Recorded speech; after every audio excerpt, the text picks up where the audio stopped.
बच्चों, हम क्लास 12 की गणित का अध्याय 11 त्रिविमीय ज्यामिति 3 डायमेंशनल ज्योमेट्री का अध्ययन कर रहे हैं। पिछले सेशन में हमने प्रश्नावली 11.1 के प्रश्नों को हल करना सीखा है। बच्चों, आज हम अंतरिक्ष में एक रेखा का समीकरण निकालना सीखते हैं कि अंतरिक्ष में अर्थात 3D में एक रेखा का निर्माण हम कैसे करते हैं, उसके बारे में अध्ययन करेंगे। बच्चों, इससे पहले हमने रेखा की दिक्कोज्या और दिक् अनुपात उनके बारे में अध्ययन किया था कि एक रेखा है, उसकी दिक्कोज्या क्या होती है, दिक् अनुपात क्या होते हैं और दिक्कोज्या और दिक् अनुपात में क्या संबंध होता है, तो इनका अध्ययन हमने कर लिया है। तो बच्चों, देखते हैं कि अंतरिक्ष में एक रेखा का समीकरण कैसे निकालते हैं। और बच्चों, ये रेखा का समीकरण दो प्रकार से निकाल सकते हैं। एक तो एक बिंदु हो हमें, और इस बिंदु से जाने वाला एक समीकरण निकालना है रेखा का, उसका बिंदु पथ निकालना है। और दूसरा, दो बिंदु लेंगे, दो बिंदु से जाने वाला एक समीकरण मिलेगा, एक रेखा मिलेगी, उसका समीकरण हमें निकालना है। तो पहले बात करते हैं कि एक बिंदु से होकर जाने वाला रेखा का समीकरण। देखिएगा, तो बात करते हैं, दिए गए बिंदु ए से जाने वाली तथा दिए गए सदिश बी के समानांतर हमें एक रेखा का समीकरण निकालना है। अब बच्चों, एक बिंदु ले लेते हैं अपन। यहाँ पे इसको अच्छी तरह समझने की जरूरत है। हमारे पास में 3D में अर्थात अंतरिक्ष में अपन एक बिंदु लेते हैं ए, कोई बिंदु हमने लिया ए, और उस बिंदु से होकर जाने वाली एक रेखा निकालनी है। और वो रेखा क्या होनी चाहिए कि ये रेखा इसके साथ ही अर्थात इसके ऊपर ही इस रेखा ए बिंदु, जैसे हमने लिया ये ए बिंदु, तो ये रेखा इसी रेखा के परपेंडिकुलर चले। इसके लिए हमें उसको एक कंडीशन देनी पड़ेगी ताकि ये रेखा आगे पीछे ऊपर नीचे बिंदु ना जाए। इसके लिए हमने इसके एक समानांतर सदिश ले लिया, अर्थात जो बिंदु होगा P अपन लेते हैं, जिसके निर्देशांक अपन लेंगे x y चर, x y z, जो स्वेच्छ चर बिंदु होगा, जो बिंदु को यहाँ पे इसको आगे पीछे करेंगे तो एक रेखा का निर्माण होगा। और वो रेखा यहाँ बिंदु ऊपर नीचे आगे पीछे कहीं ना जाए, इसके लिए इसको हमने एक शर्त में रखा, एक कंडीशन में रखा कि ये बी वेक्टर के समानांतर है। तब हमें यहाँ पे इस रेखा का एपी रेखा अर्थात ये जो एल लंबाई का रेखा है, इसका हमें समीकरण प्राप्त करना है। और ये समीकरण दो रूप में आएगा, एक सदिश रूप में और दूसरा कार्तीय रूप में। दोनों के बारे में अपन बात करते हैं। देखिएगा, देखो बच्चों, ये बिंदु ए से होकर जाने वाली एक रेखा का हमें समीकरण निकालना है। और हमने एक बिंदु और लिया P, ये लिया हमने स्वेच्छ बिंदु, अर्थात इस बिंदु P के जो निर्देशांक है वो है x y z। और ये बिंदु ऐसे गति करेगा इधर उधर, और जो गति करेगा तब हमें एक रेखा प्राप्त होगी अर्थात रेखा पथ प्राप्त होगा। उसी का हमें क्या निकालना है, समीकरण निकालना है।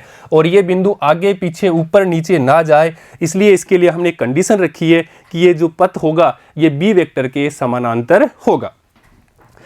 और बच्चों, ए बिंदु के जो निर्देशांक है वो हम ले लेते हैं x1 y1 z1। और ए बिंदु के ये निर्देशांक होंगे अपने x1 y1 z1। आप ध्यान दीजिए, इसको सदिश स्थिति सदिश के रूप में लिखते हैं, इसलिए ओ ए स्थिति सदिश, उसको हमने ए वेक्टर से जाना और वो होगा उसका x1 i cap plus y1 j cap plus z1 k cap. ऐसे ही हमने P बिंदु के निर्देशांक लिए x y z अर्थात ओ आर स्थिति सदिश, अर्थात इसको R स्थिति सदिश के नाम से जानते हैं, और उसके निर्देशांक होंगे x i कैप प्लस, इसको इस वेक्टर रूप में लिखते हैं x i cap plus y j cap plus z k cap. अब देखिएगा, ये बिंदु किसके है, जो बिंदु पथ बन रहा है वो बिंदु पथ कहाँ से बनेगा, इस एल रेखा पर चलेगा, अर्थात ए और पी के बीच में ये बिंदु घूमेगा। पी कहाँ से, यहाँ से इधर उधर घूमेगा, और वो कहाँ किसके समानांतर है, इस बी वेक्टर के समानांतर है। और ये हम जानते हैं कि मानो ए वेक्टर है अपना, ए है, ये है ए वेक्टर, और एक है ये मान लो बी वेक्टर, ये दोनों संरेख है या समानांतर है। तब हम कह सकते हैं कि A vector equal to lambda B vector, अर्थात क्या है इसका परिमाण, मान लो इसका परिमाण कुछ है, इसका परिमाण कुछ है। इसको बराबर करने के लिए इसके परिमाण में तो अंतर है, दिशा तो दोनों की, इसकी भी दिशा ऊपर है, इसकी भी दिशा ऊपर है, अर्थात हम पढ़ चुके हैं कि A vector equal to lambda B vector होता है। तो यहाँ से अपन बात करेंगे कि बी वेक्टर है वो ए पी रेखा के समानांतर है, अर्थात अपन यहाँ से लिख सकते हैं कि ए पी वेक्टर पैरेलल है बी वेक्टर के, AP वेक्टर पैरेलल है बी वेक्टर के। या अपन इसको लिख सकते हैं इस रूप में लिखना चाहें तो इसको ऐसे भी लिख सकते हैं, इस रूप में लिखना चाहें तो अपन इसको ऐसे भी लिख सकते हैं कि AP vector equal to lambda B vector. अब हमें AP वेक्टर निकालना है और AP वेक्टर के लिए हम सदिश योगफल पढ़ चुके हैं, उसका त्रिभुज नियम है। तो त्रिभुज OAP से हम देखते हैं कि इसकी डायरेक्शन इधर है, इसकी इधर है और ये तो इसकी डायरेक्शन इधर है, अर्थात यहाँ पे अपन योगफल नियम लगा देते हैं, सदिशों का योगफल नियम। तो देखिएगा,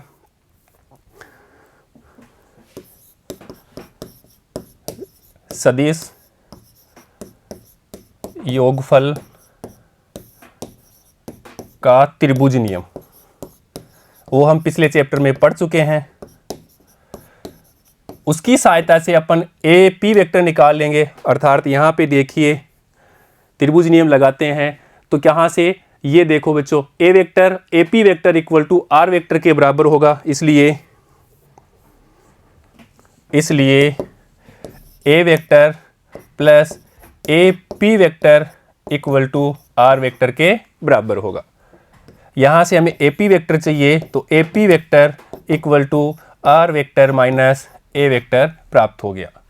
अब देखिएगा, और AP वेक्टर का मान जो हमने यहाँ पैरेलल किया था कि AP वेक्टर पैरेलल है लैम्डा बी वेक्टर के, यहाँ पे रख देते हैं, इसलिए इस AP की जगह रख देते हैं lambda B vector equal to R vector minus A vector.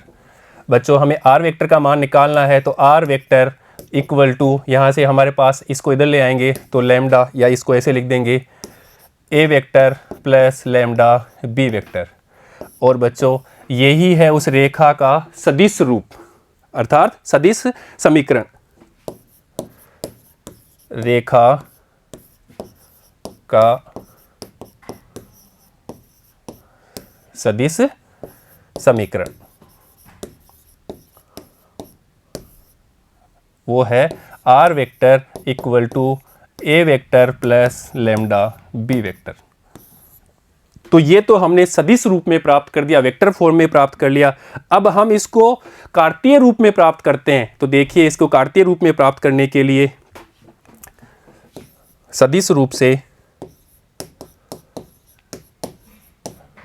सदिश रेखा का सदिश से कार्तीय रूप में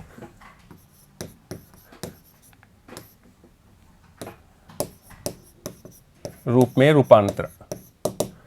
तो देखिए बच्चों, अपने पास में A बिंदु के निर्देशांक हमने लिए हैं x1, y1, z1 और P बिंदु लिया, वो अपने स्वेच्छ बिंदु लिया, अर्थात P बिंदु के निर्देशांक हमने लिए थे x, y, z। ऐसे ही B वेक्टर जो लिया था हमने, B वेक्टर वो क्या था, रेखा के समानांतर है और उसका सदिश फॉर्म है A i cap plus B j cap plus C k cap, अर्थात A B C दिक् अनुपात है और रेखा का जो रेखा प्राप्त होगी उसके ये रेखा समानांतर है, B वेक्टर उसके समानांतर है। अब बच्चे देखिए, हम सदिश रूप प्राप्त कर चुके हैं, रेखा का सदिश समीकरण वो हमने प्राप्त किया था R vector equal to A vector plus lambda B vector, यह भी हमने प्राप्त किया है। और R वेक्टर का मान यहाँ से निकल जाएगा, R वेक्टर है P बिंदु के निर्देशांक वो हमने लिए हैं x1, x, y, z। तो यहाँ पे उसका OP स्थिति सदिश वो हमने R वेक्टर लिया था, तो यहाँ पे तो लिख देंगे x i cap plus y j cap plus z k cap equal to बिंदु A के निर्देशांक हमने लिए x1, y1, z1, इसलिए यहाँ पे जो सदिश प्राप्त होगा A वेक्टर प्राप्त होगा, अर्थात OA स्थिति सदिश वो यहाँ से x1 i cap, y1 j cap, z1 k cap. तो यहाँ पे लिख देते हैं अपन, देखिएगा, इसलिए x1 i cap plus y1 j cap plus z1 k cap plus ये लैम्डा, और B वेक्टर हमने लिया है यहाँ से A i cap plus B j cap plus C k cap जो कि समानांतर सदिश है, तो उसका मान यहाँ लिख देते हैं A i cap plus B j cap plus C K cap. Important चीज़ है बच्चों, देखिएगा कॉन्सेप्ट को यहीं क्लियर कर लीजिए। अब देखो एक्स आई कैप प्लस वाई जे कैप प्लस जेड के कैप इक्वल टू, इसको मल्टीप्लाई कर लेते हैं, योग कर लेते हैं बच्चों। देखिएगा तो यहाँ से अपन x1 plus lambda A I cap plus ऐसे ही देखिए y1 प्लस यहाँ से लैम्डा बी, ये हो जाएगा जे कैप, और ऐसे ही के घटक देख लेते हैं, अर्थात z1 प्लस लैम्डा सी, ये हो जाएगा अपना के कैप। अब यहाँ पे दोनों पक्षों में घटकों की तुलना कर लेते हैं। दोनों पक्षों से आई जे के घटकों की तुलना से कंपेयर कर लेते हैं अपन, अर्थात यहां से देखिए x इक्वल टू, और यहां पे क्या होगा x1 प्लस लैम्डा ए, x1 प्लस लैम्डा ए। ऐसे यहाँ पे y इक्वल टू, यहाँ पे देखिए y1 प्लस लैम्डा बी, और z इक्वल टू यहाँ से z1 प्लस लैम्डा सी। ये हमने प्राप्त कर लिया कंपेयर करके। हमें लैम्डा का मान रिमूव करना है, लैम्डा को यहाँ से हटाना है, अर्थात सर या इसको देते हैं अपन समीकरण 1, या इसको 2 दे देते हैं और इसको 3 दे देते हैं। तो समीकरण 1 से देखो यहाँ से हमें लैम्डा मिलेगा, तो lambda equal to x minus x1 upon A. ऐसे ही समीकरण 2 से देखिएगा, समीकरण 2 से लैम्डा निकालते हैं, इसलिए lambda equal to y minus y1 upon B. ऐसे ही देखिएगा समीकरण 3 से हमें प्राप्त होगा lambda equal to z minus z1 upon C. ये समीकरण 4 हो गया, ये 5 हो गया और ये 6 हो गया। अब देखो समीकरण 4, 5, 6 में लैम्डा का मान है यहाँ पे, अर्थात लेफ्ट साइड लैम्डा है, राइट साइड में ये मान है, अर्थात लैम्डा इक्वल टू, ये लैम्डा बराबर है तो ये भी आपस में बराबर होंगे। इसलिए समीकरण 4, 5, 6 से, समीकरण 4, 5 व 6 से x minus x1 upon A equal to y minus y1 upon B equal to z minus z1 upon C, और यही हमारा रेखा का कार्तीय रूप है। ये अंतरिक्ष में जो रेखा है, रेखा का कार्तीय रूप है। तो बच्चों एक बिंदु से होकर जाने वाली रेखा का हमने सदिश समीकरण देखा, वो सदिश समीकरण देखा R vector equal to A plus lambda B vector, A vector plus lambda B vector. ये तो उसका सदिश रूप, वेक्टर फॉर्म का इक्वेशन। और दूसरा हमने कार्तीय रूप में देखा x minus x1 upon A equal to y minus y1 upon B equal to z minus z1 upon C. ये है उसका कार्तीय रूप, कार्तीय समीकरण। तो क्वेश्चन में हमें देगा, अगर हमें बोलेगा कि हमें सदिश रूप में रेखा का समीकरण चाहिए तो हमें इसके हिसाब से निकालना है, और कार्तीय रूप में समीकरण पूछेगा तो हमें इसके हिसाब से निकालना है। तो देखिए बच्चों यहाँ पे ए बी सी क्या है, ए बी सी ये जान लेना बहुत ज़रूरी है। ए बी सी है उसके दिक् अनुपात, ये दिक् अनुपात हैं, और दिक् अनुपात किसके हैं, जो रेखा है उसके समानांतर हमने बी वेक्टर लिया था उसके दिक् अनुपात है, अर्थात बी वेक्टर जो लिया था हमने A I cap plus B J cap plus C K cap, इस रेखा के दिक् अनुपात ये हैं। अगर दिक् अनुपात दें तो वो दिक् अनुपात से हमें रेखा, ये समीकरण सदिश रूप में बी वेक्टर ले लेंगे, और बी वेक्टर दें तो हमें उसका दिक् अनुपात निकाल लेंगे, अर्थात वो रेखा जो प्राप्त होगी, ये रेखा वो किसके समानांतर है, इसके समानांतर है। ठीक है बच्चों, अब ये देखते हैं, इसको उदाहरण से देखिएगा।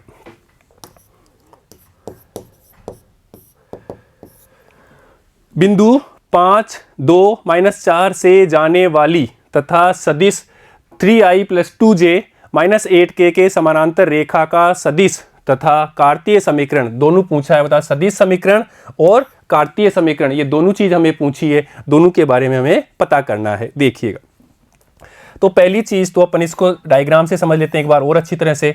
ये मान लेते हैं अपने y एक्स है, ये x एक्स है और ये z एक्स है। कोई बिंदु दे रखा है, मान लो वो बिंदु हमारे पास में a बिंदु है, वो बिंदु हमें दिए हुए हैं, उसके निर्देशांक 5, 2, -4। तो इस बिंदु से जाने वाली, हमने माना कि ये बिंदु है, ये a बिंदु है, इस बिंदु से एक जाने वाली रेखा ये खींच दी हमने, ये इस बिंदु से जाने वाली एक रेखा ले ली। और एक बिंदु अपने लिया, हमने लिया श्वेत सर लिया, वो P बिंदु लिया जिसके निर्देशांक है x, y, z।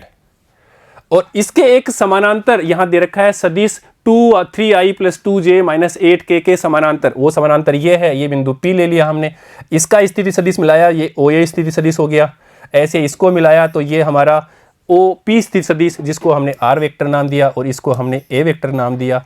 और इसके समानांतर बोल रहा है कि सदिश 3i + 2j - 8k, अर्थात इस रेखा के जो है इसके समानांतर मान लेते हैं कि ये इसके एक समानांतर सदिश है B वेक्टर, ये समानांतर है, ये लिया हमने B वेक्टर, और जिसका मान दिया हुआ है यहाँ से 3i + 2j - 8k।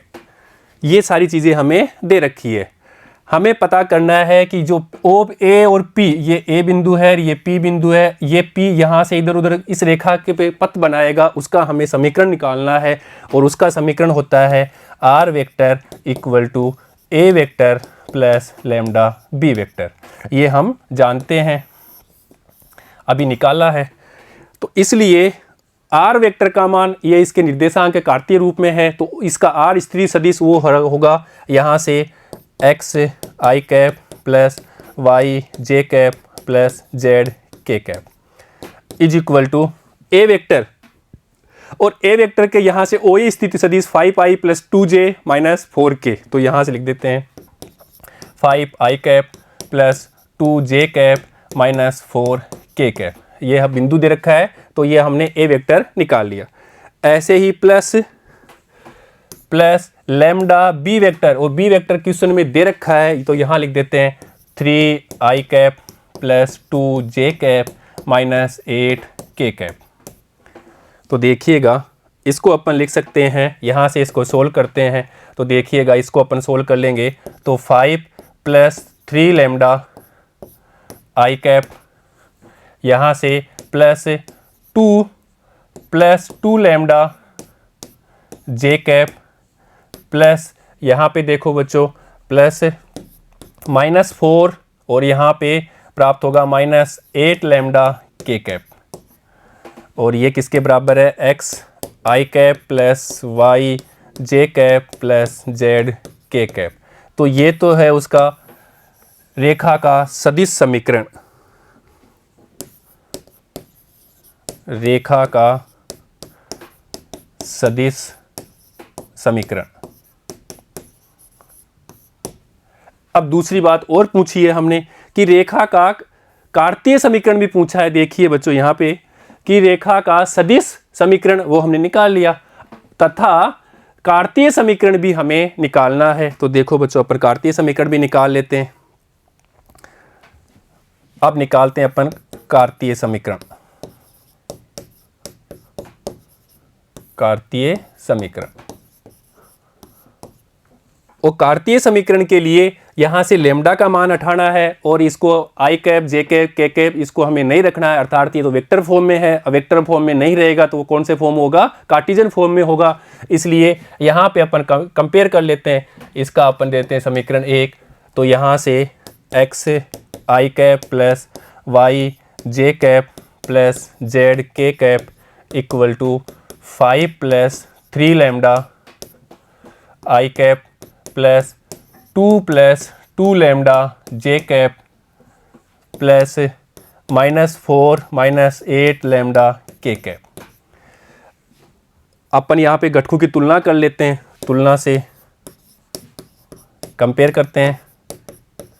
इसलिए x इक्वल टू यहाँ पे देखो 5 + 3 लैम्डा, यहाँ पे y इक्वल टू, और यहाँ पे y जे कैप है अपने पास में, यहाँ पे जे के साथ में क्या है y है, और यहाँ पे जे कैप के साथ में तो यहाँ लिखेंगे 2 + 2 लैम्डा। ऐसे ही z इक्वल टू, यहाँ पे k कैप के साथ में z है तो यहाँ पे k कैप के साथ में क्या है -4 - 8 लैम्डा।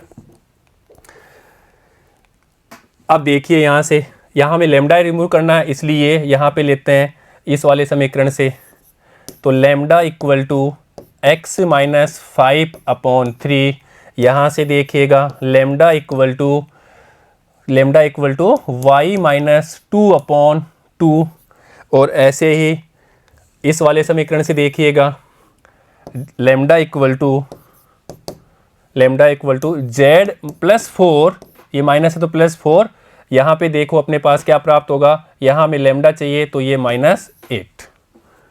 तो देखिएगा, इसलिए अपन इसको लिख सकते हैं x - 5/3 is equal to y - 2/2 is equal to z + 4/-8, और ये हमारा कार्तीय है समीकरण।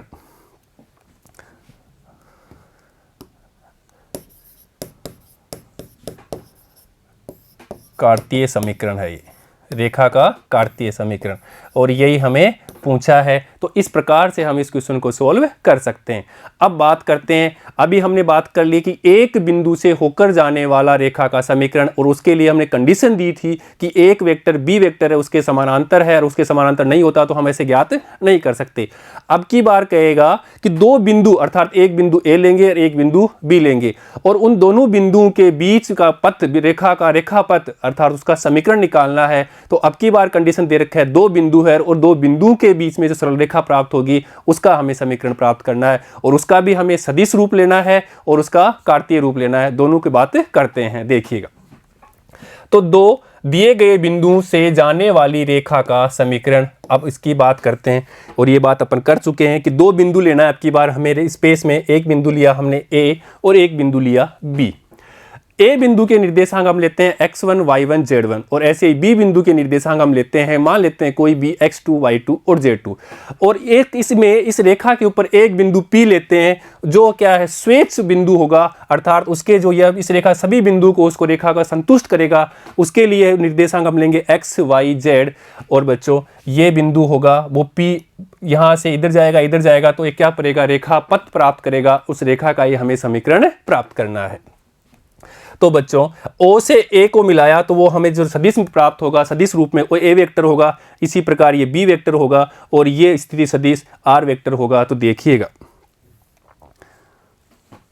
अब अपन इसके लिए, अब ये देखो एक रेखा है हमारे पास A B रेखा, इसको बोलते हैं A P रेखा, और एक रेखा मानते हैं A B रेखा, या इसको बोले A B सदिश रूप में बोले तो A B वेक्टर, और दूसरा वेक्टर है A P वेक्टर। अब देखो ये रेखा एक यहाँ से A से P तक और एक से P तक, तो ये दोनों रेखाएं या दोनों सदिश एक दूसरे के क्या है, समानांतर हैं, या इसको बोल सकते हैं संरेख हैं। तो एक रेखा कौन सी हो गई अपनी AP रेखा, और दूसरी रेखा कौन सी है AB रेखा, ये दोनों क्या है, संरेख हैं।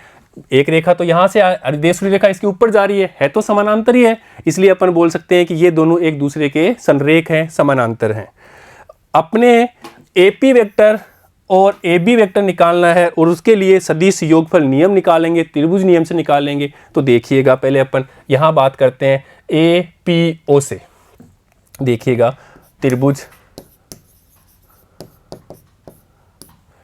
APO से, और यहाँ पे सदिश योगफल नियम लगाएंगे, और वो देखो बच्चों हम पढ़ चुके हैं कि A वेक्टर अपने पास में ये है मान लो, और एक वेक्टर ये B था, तो ये A बिंदु, ये B बिंदु और ये C बिंदु, तो इसका विस्थापन होता है AC विस्थापन, और इसका मान AC vector equal to AB vector plus BC vector. ये सदिश नियम योगफल नियम पढ़ चुके हैं, तो इसकी सहायता से यहाँ पे इसको सोल्व करते हैं, और इससे सोल्व करने से हमें AP वेक्टर और AB वेक्टर का मान प्राप्त हो जाएगा, और फिर ये दोनों एक दूसरे के समानांतर हैं, संरेख हैं, और उसके लिए अपन A वेक्टर मान लेते हैं कि A वेक्टर है और एक दूसरा B वेक्टर है, और ये दोनों क्या है, संरेख हैं। इसके लिए अपन बराबर ये लैम्डा, ये हम पढ़ चुके हैं, इसकी सहायता का यूज करते हुए फिर इसको सोल्व कर लेते हैं।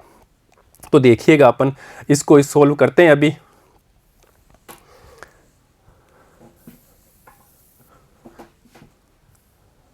तो पहले अपन इसके यहाँ पे बात कर लेते हैं। इसलिए ये देखो, इसकी डायरेक्शन इधर है और ये इधर जा रहा है और ये इधर जा रहा है। तो अपन लिख सकते हैं इसी वाले त्रिभुज से कि O A vector plus A P vector is equal to O P vector. और बच्चों ओ ए वेक्टर किसके बराबर है, हम लेते हैं इसको ए वेक्टर के बराबर, प्लस ए पी वेक्टर, इसको ऐसे कैसे रखते हैं, और ओ पी वेक्टर हमने आर वेक्टर लिया है। तो यहाँ से तो हमें A P vector equal to R vector minus A vector प्राप्त हो गया। ऐसे ही अब की बार अपन बात करते हैं। देखिए यहाँ से त्रिभुज, यहाँ से अपना ए बी लेंगे अब की बार, हमें ए बी वेक्टर चाहिए, अर्थात ओ ए बी त्रिभुज से इसकी बात करते हैं। तो यहाँ पे देखो ये पूरा सदिश हो जाएगा, एक ये हो जाएगा, एक ये हो जाएगा। तो अर्थात O A vector equal to plus A B vector equal to किसके हो जाएगा, ओ बी वेक्टर से। तो देखिएगा अपन लिख देते हैं, अब त्रिभुज ए बी ओ से, तो देखो अपन यहां पे अपन त्रिभुज नियम लगाते हैं, सदिश योगफल नियम, सदिशों का योगफल। तो इसकी सहायता से यहां पे लिखते हैं ओ ए वेक्टर, इसलिए O A vector plus A B vector equal to O B vector, सदिश योगफल से। अर्थात यहाँ पे देखिए O A vector plus A B vector is equal to O B vector, और इसका वेक्टर हमने बी वेक्टर लिया है और इसको हमने ए वेक्टर लिया है। इसके निर्देशांक ले रखे हैं, ए बिंदु के निर्देशांक x1 y1 z1 लिए हैं और बी बिंदु के निर्देशांक हमने x2 y2 z2, अर्थात ये सदिश रूप में लिखेंगे तो x2 i cap plus y2 j cap plus z2 k cap, और इसी प्रकार इसको रूप में लिखेंगे, ए वेक्टर वेक्टर के फॉर्म में लिखेंगे तो x1 i cap plus y1 j cap plus z1 k cap, और इसको भी हम सदिश रूप में लिखेंगे तो x i cap y j cap plus z k cap. देखिएगा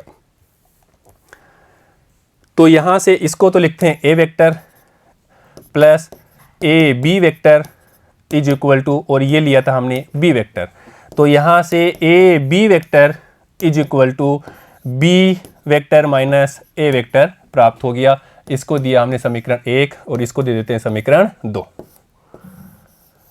अब देखिए ए वेक्टर, ए पी वेक्टर व ए बी वेक्टर क्या है, समानांतर हैं, अर्थात संरेख हैं। यूं कह सकते हैं कि ये समानांतर हैं तो संरेख हैं, एक ही रेखा पर हैं। इसलिए यहां से अपन लिखें कि A P vector equal to lambda A B vector, और ए पी वेक्टर का मान समीकरण 1 से रख देते हैं। ए पी वेक्टर का मान यहां से रखते हैं R vector minus A vector, तो यहां लिख देते हैं R vector minus A vector, और यहाँ पे देखिए बच्चों ये लैम्डा ऐसे कैसे, और B vector, A B vector का मान यहाँ से रखेंगे तो B vector minus A vector, इसको दिया समीकरण 3। तो समीकरण 1 और 2 का मान समीकरण 3 में रख दिया तो हमें R vector minus A vector equal to lambda B vector minus A vector प्राप्त हो गया। हमें तो आर वेक्टर चाहिए, इसलिए R vector equal to A vector plus lambda B vector minus A vector के बराबर होगा, और यही दो बिंदु से गुजरने वाला रेखा का समीकरण है और वो सदिश रूप का फॉर्म है। तो देखिएगा दो बिंदु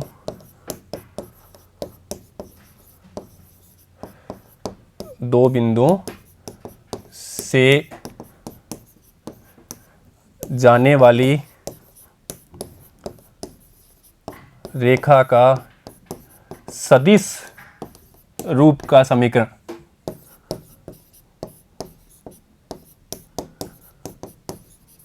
ये हमें प्राप्त हो गया।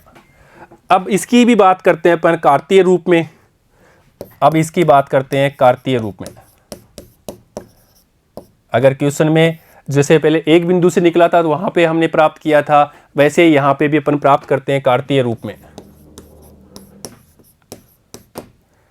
तो देखिए कार्तीय रूप के लिए हमें यहाँ पे वेक्टर फॉर्म में लिखना पड़ेगा पहले तो, अर्थात यहाँ देखिए इस सिचुएशन में तो ए वेक्टर प्राप्त होगा x1 i cap y1 j cap plus z1 k cap. ऐसे ही r वेक्टर प्राप्त होगा x i cap y j cap plus z k cap. और ऐसे ही b वेक्टर हमें प्राप्त होगा x2 i cap y2 plus y2 j cap plus z2 k cap.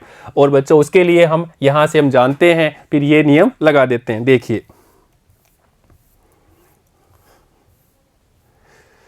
इसलिए r vector equal to x i cap plus y j cap plus z k cap. ऐसे ही a vector equal to x1 i cap plus y1 j cap plus z1 k cap. ऐसे ही b vector भी प्राप्त कर लेते हैं, और b वेक्टर है x2 i cap y2 j cap plus z2 k cap.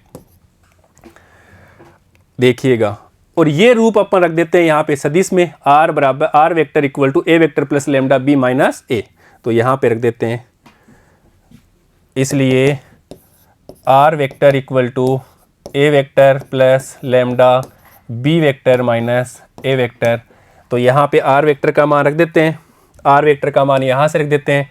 तो ये रख देते हैं x i cap plus y j cap plus z k cap is equal to a vector का मान यहाँ से रख देते हैं x1 i cap plus y1 j cap plus z1 k cap plus lambda. अब देखिए b vector minus a vector, अर्थात यहाँ से b vector minus a vector लगा बनाना है, उसके बाद में इस वेक्टर से इसमें घटा करके यहाँ पे लिखना है। तो यहाँ पे लिख देते हैं x2 minus x1 i cap plus y2 minus y1 j cap. यहाँ पे लिख देते हैं y2 minus y1 j cap, y2 minus y1 j cap plus यहाँ पे z2 minus z1 k cap. अब देखिएगा यहाँ से और यहाँ पे फिर अब योग कर लेते हैं, एक वेक्टर ये हो गया और एक वेक्टर ये हो गया। अब दो वेक्टर का योग कर लेते हैं, इसलिए यहाँ पे देखो x1 plus lambda x2 minus x1 i cap, यहाँ से प्लस यहाँ पे देखो ऐसे ही y1 प्लस लैम्डा, ये लैम्डा इसके साथ मल्टीप्लाई हो रहा है, lambda y2 minus y1 j cap plus ऐसे ही यहाँ पे देखिए यहाँ से करेंगे तो z1 plus lambda z2 minus z2 minus z1 k cap.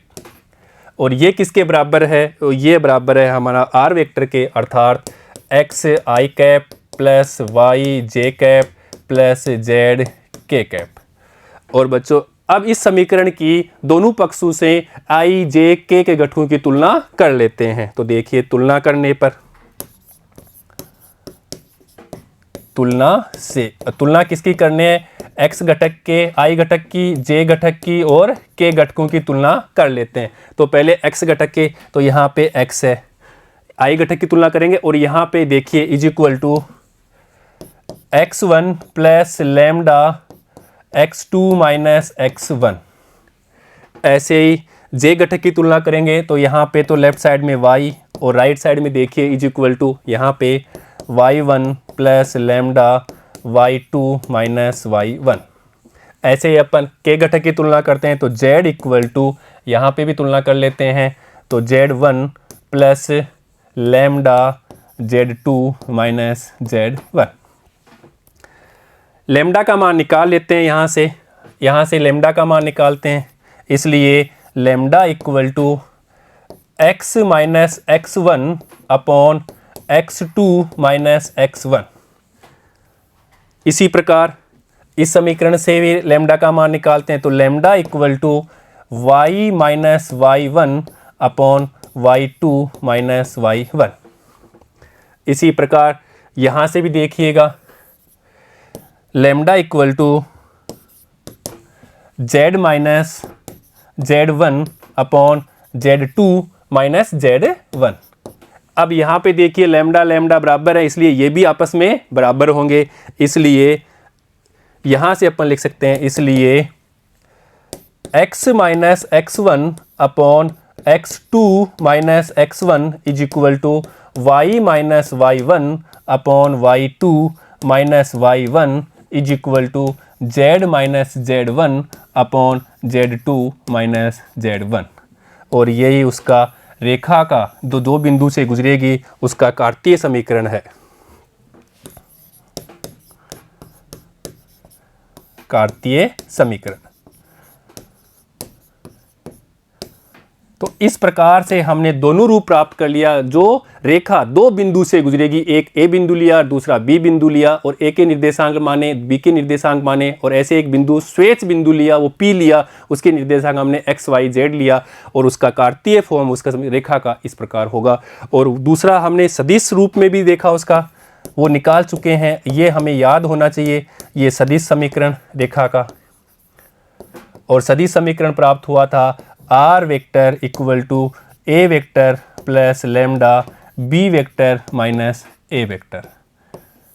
ये दो बिंदु से गुजरने वाली रेखा का सदिश समीकरण है, और ये दो बिंदु से गुजरने वाली रेखा का कार्तीय समीकरण है। तो ऐसे हमें याद रखना है, और इनको अंतर क्या है ये भी हमें याद रखना है। यहाँ पे हमारे पास में वेक्टर फॉर्म में नहीं है, और यहाँ पे वेक्टर फॉर्म में है, इसलिए इसी को हमने सदिश समीकरण दिया। और यहाँ पे एक्स वाई के रूप में, कोऑर्डिनेट के रूप में है, कार्तीय रूप में, इसलिए इसको कार्तीय समीकरण नाम दिया। अब इसके उदाहरण से हम समझते हैं। देखिए,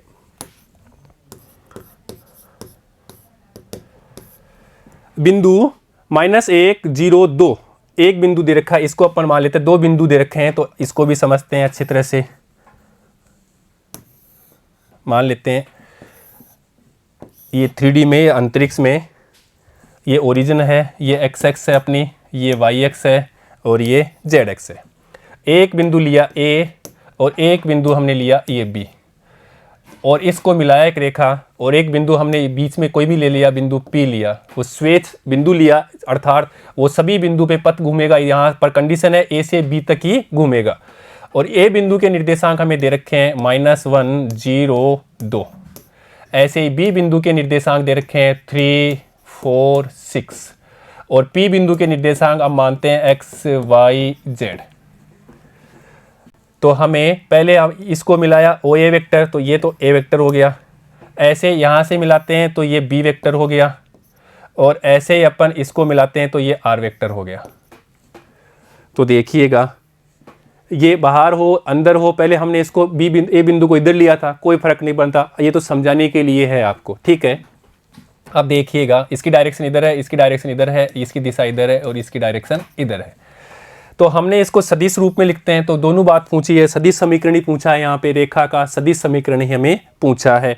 तो देखिए सदिश समीकरण, रेखा का सदिश समीकरण, और वो हम जानते हैं R vector is equal to A vector plus lambda B vector minus A vector के बराबर होता है।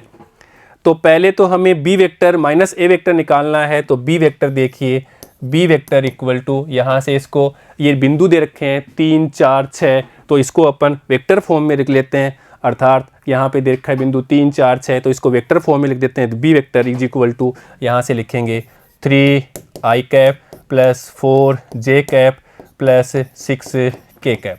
ऐसे ही ए वेक्टर, उसके निर्देशांक दिए हुए हैं, तो इसके हम स्थिति सदिश निकाल लेते हैं। ओ ए स्थिति सदिश, जिसको हमने ए वेक्टर नाम दिया है, वो लिखेंगे -i cap plus 0 j cap plus 2 k cap. अब यहाँ से b माइनस ए करते हैं, तो देखिएगा b vector minus A vector is equal to, तो यहाँ पे 3 i cap plus 4 j cap plus 6 k cap minus i cap और प्लस 2 k कैप। ये जीरो है, लिखने की कोई आवश्यकता नहीं, देखिएगा। इसलिए 3i और ये माइनस माइनस प्लस, तो ये हो जाएगा 4i कैप। 4j, यहाँ j नहीं है तो यहाँ पे 4j कैप। 6k और ये माइनस, तो ये प्लस, तो ये माइनस, तो ये -2k हो जाएगा, तो यहाँ पे भी +4k ही प्राप्त हो गया। ये हमारे पास में b vector minus a vector प्राप्त हो गया। अब ये मान अपन रख देते हैं यहाँ पे, तो देखिए इसलिए चाहे तो इसको देते हैं समीकरण 1 और इसको देते हैं समीकरण 2, ये इक्वेशन 1 और इसको दिया इक्वेशन 2। तो इक्वेशन 2 से b माइनस a वेक्टर का मान इक्वेशन 1 में रखने पर देखिए, इसलिए समीकरण 1 व 2 से 1 व 2 से तो r vector is equal to a vector, और a वेक्टर यहां से लिख देते हैं -i cap plus 2k cap plus यहाँ से लेमडा, ये लेमडा ऐसे कैसे b माइनस a वेक्टर उसका मान यहाँ से रख देते हैं, तो 4i cap plus 4j cap plus 4k cap. तो ये हमारा सदिश समीकरण प्राप्त हो गया, सदिश समीकरण प्राप्त हो गया। चाहे तो अपन इसको और सोल्व कर सकते हैं, वैसे यहीं पे इसका आंसर है, या अपन इसको लिख सकते हैं r vector is equal to, यहाँ पे देखिए -1 और यहाँ से लिखेंगे अपन तो प्लस 4 लेमडा आई कैप, ऐसे ही प्लस यहाँ पे j नहीं है तो यहाँ लिखेंगे 4 लेमडा j कैप, ऐसे ही यहाँ पे k है तो यहाँ पे लिखेंगे 2 प्लस 4 लेमडा k कैप। तो या तो इसको इस रूप में भी अपन लिख सकते हैं, वैसे यहाँ पे भी हमारा आंसर है। तो यहाँ पे तो केवल हमें क्या पूछा है कि इसका सदिश समीकरण ही पूछा है, सदिश समीकरण निकालिए, और वो हमने निकाल दिया। तो ऐसे बच्चों अपन क्वेश्चन को सोल्व कर सकते हैं। हमें फॉर्मूला आना चाहिए कि ऐसे दो बिंदु से होकर जाने वाला सदिश समीकरण क्या होता है, R vector equal to A vector plus lambda B vector minus A vector. और ए वेक्टर क्या है, बी वेक्टर क्या है, आर वेक्टर क्या है, ये भी पता होना चाहिए कि ए वेक्टर होता है ए बिंदु जो निर्देशांक है उसका स्थिति सदिश, ऐसे बी वेक्टर होता है बिंदु जो बी लिया हमने x2 y2 z2 उसका स्थिति सदिश, और आर वेक्टर जो बिंदु p हमने माना है x y z उसका स्थिति सदिश। तो ये भी हमें पता होना चाहिए, तब हम इस क्वेश्चन को सोल्व कर पाते हैं। और एक और देखते हैं एग्जाम्पल 8। एक रेखा का कार्तीय समीकरण, अब की बार कार्तीय रूप दे रखा है, इस रेखा का सदिश समीकरण अर्थात कार्तीय रूप से हमें किस में कन्वर्ट करना है, इसको सदिश समीकरण में कन्वर्ट करना। अच्छा क्वेश्चन है, देखिएगा हमें दे रखा है रेखा का कार्तीय समीकरण, रेखा का कार्तीय समीकरण, और वो हमारे पास है x plus 3/2 is equal to y minus 5/4 is equal to z plus 6/2। और बच्चों हम जानते हैं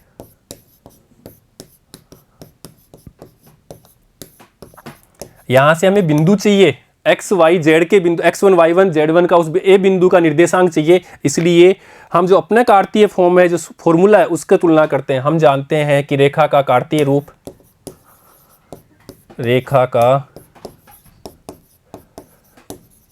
कार्तीय रूप, ये रूप तो क्वेश्चन में दिया हुआ है, और अपन अब लिखेंगे वो फॉर्मूला लिखेंगे, अर्थात x minus x1 upon a is equal to y minus y1 upon b is equal to z minus z1 upon c। ये हम जानते हैं, इसको दिया समीकरण 1 और इसको दे देते हैं 2। अब समीकरण 1 और 2 की तुलना कर लेते हैं, तो हमें x1 y1 z1 का मान मिल जाएगा। इससे समीकरण 1 व 2 की तुलना से इक्वेशन 1 व समीकरण 2 की तुलना से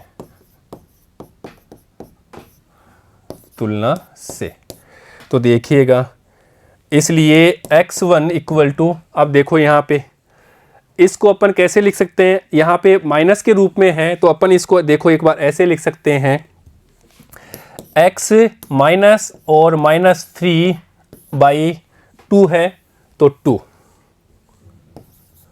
अब इसकी तुलना करना आसान हो जाएगा, ये x है ये माइनस है तो x1 की जगह क्या है -3, इसलिए अपन यहाँ लिखेंगे -3। ऐसे ही y1 की तुलना कर लेते हैं, तो y1 के रूप में दिखा है y माइनस 5/4, तो यहाँ पे तो y माइनस y1/4, तो यहाँ पे तो सिंपल y है माइनस है b है 4 है, तो यहाँ पे क्या हो जाएगा, इसकी जगह y1 की जगह ओनली 5, तो यहाँ पे लिख देंगे y1 की 5। ऐसे ही Z1 की तुलना करते हैं तो z माइनस Z1/c, तो देखिए यहाँ पे है z प्लस 6, तो इसको भी ऐसे ही लिख सकते हैं, देखिए z माइनस 6/2, अर्थात z रूप में है माइनस है, Z1 की जगह क्या है -6, तो यहाँ पे लिखेंगे -3। तो ऐसे तुलना करने में गलती नहीं करना है, ध्यान से कर लेना। अब हम बात करते हैं कि बी वेक्टर, अर्थात बी वेक्टर जो हम मानते हैं समानांतर सदिश, वो होता है a1 a i cap plus b j cap, सदिश रूप में है c k कैप, ये हम जानते हैं। और a b c दिक् अनुपात है, a b c दिक् अनुपात। अगर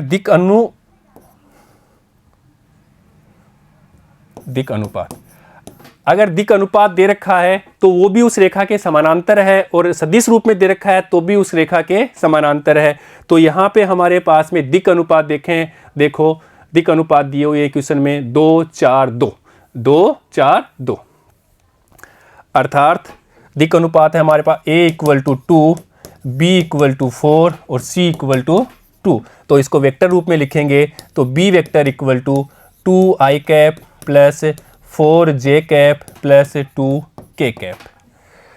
अब देखो सदिश रूप में लिख लेते हैं इसको, अर्थात r vector = a vector plus lambda b vector, ये हमने प्राप्त किया था। यहाँ से देखिएगा ये दो सदिशों का था और ये कार्तीय रूप में, ये देखो बच्चों r vector = a plus lambda b vector, तो यहाँ पे इसको इस्तेमाल कर लेते हैं, r vector = a plus lambda b vector. अब देखिएगा, इसलिए r वेक्टर तो ऐसे कैसे r वेक्टर है जो कि x i cap y j cap plus z k cap है इक्वल टू a वेक्टर, और a वेक्टर यहाँ पे देखिए हमारे पास प्राप्त हो गया है, ये बिंदु हमें मिल गए थे, ये वाला x1 y1 z1, तो ये a वेक्टर है। तो यहाँ से अपन a वेक्टर निकालेंगे तो 3, ये यहाँ से -3i कैप, तो यहाँ पे लिखेंगे -3i कैप। ऐसे ही 5j cap plus 5j cap minus 6k cap, 6k cap.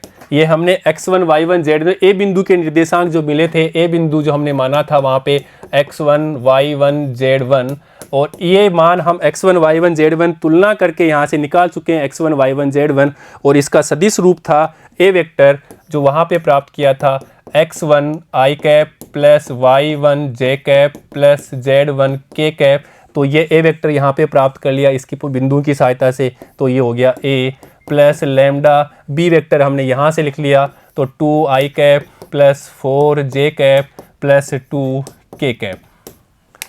अब देखिएगा ये हमारा समीकरण प्राप्त हो गया, सदिश समीकरण। चाहे तो अपन इसको और सोल्व कर सकते हैं, इसलिए r वेक्टर = यहाँ पे देखो -3 और यहाँ से plus 2 lambda i cap plus 5, और यहाँ पे देखो बच्चों प्लस 4 लैम्डा j कैप। ऐसे ही यहाँ पे -6 और यहाँ पे लिखेंगे plus 2 lambda j k cap. तो ये हम कार्तीय रूप से किस में रूप में प्राप्त कर लिया समीकरण, सदिश रूप में, सदिश रूप में समीकरण, और यही हमें पूछा है वो हमने निकाल लिया। तो बच्चों इंपॉर्टेंट चीज़ें पढ़ ली आज हमने कि एक बिंदु से होकर जाने वाला रेखा का समीकरण, उसका हमने सदिश रूप समीकरण देखा, फिर उसका हमने दूसरा रूप देखा, कौन सा रूप देखा था, दूसरा हमने उसका देखा था कार्तीय समीकरण। सेम उसकी बाद दो बिंदु से होकर जाने वाला समीकरण देखा, उसका भी हमने सदिश समीकरण देखा और उसका भी हमने कार्तीय समीकरण देखा। तो इस प्रकार से हमने आज दो बिंदु से होकर जाने वाले और एक बिंदु से होकर जाने वाले रेखा का समीकरण अर्थात अंतरिक्ष में रेखा का समीकरण के बारे में अध्ययन किया है। बच्चों नेक्स्ट सेशन में हम दो रेखाओं के बीच का कोण उसके बारे में अध्ययन करेंगे। ठीक है बच्चों, धन्यवाद।